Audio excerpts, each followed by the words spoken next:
buat pemimpin yang amanah, kepala desa yang amanah, siapapun itulah yang amanah, mungkin 100 tahun kurang, kalau bisa 200 tahun.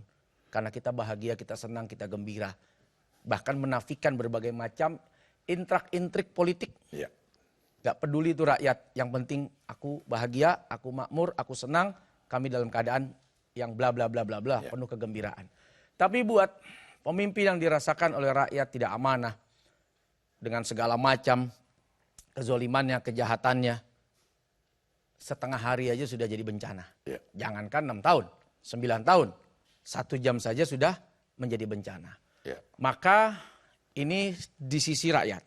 Nah di sisi pemimpin, kalau kita merujuk pada apa yang pernah menjadi nasihat Nabi kepada Abu Dzar Al-Ghifari, bahwa kepemimpinan itu, artinya menjadi seorang pemimpin itu sesuatu yang bakal disesali nanti di akhirat kalau tidak amanah.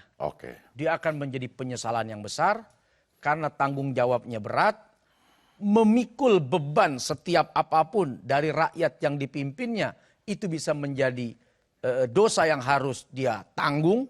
Gara-gara kamu jadi begini, aturan kamu bikin begini, itu akan dipertanggungjawabkan. Maka mungkin 1 tahun menjadi pejabat itu sudah menyiksa. Kalau dia tahu betapa beratnya memimpin, menjabat satu jabatan. Tapi buat yang amanah, maka kepemimpinannya menjadi cepatnya dia masuk ke surga.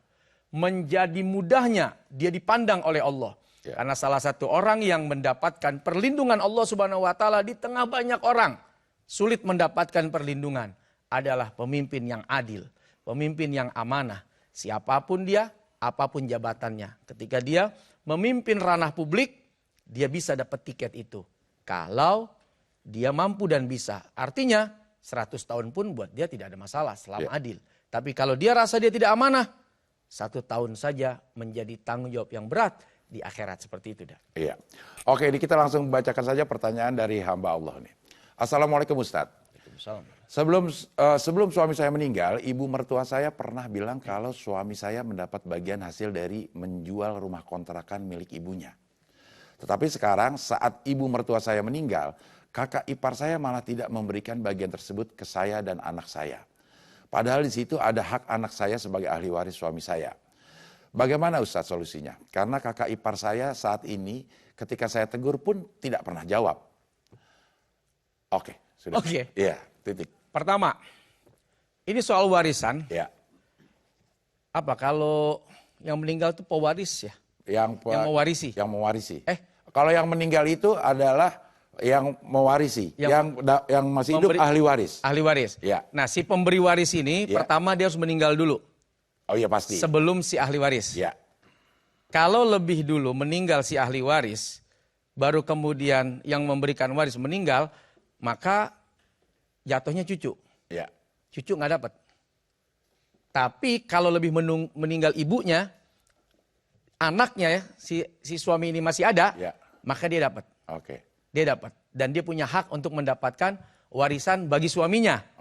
Nah, seperti itu udah. Tapi begitu pas sampai meninggal nggak dikasih juga, ya di situ ada bagian dari anaknya. Karena bapaknya ini kan yang memberikan warisan pada anaknya. Nah, runtutannya seperti itu.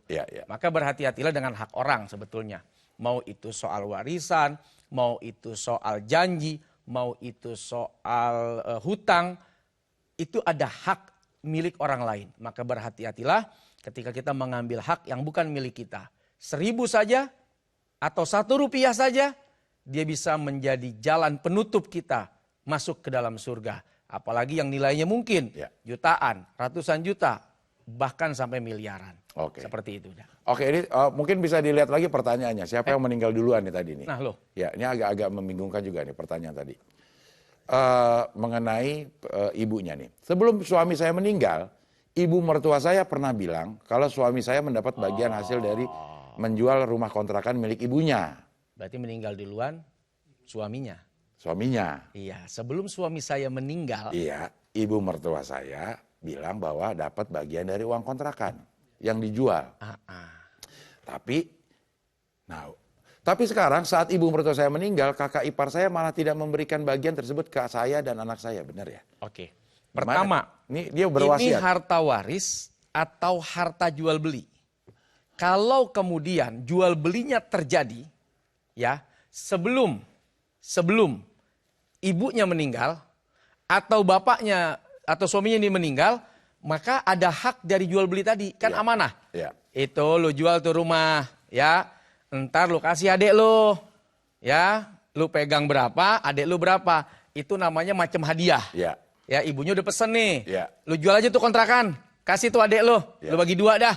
Nah itu namanya bagian yang direlakan. Ya. Kan milik ibunya nih, dia relakan untuk dijual lalu dibagi.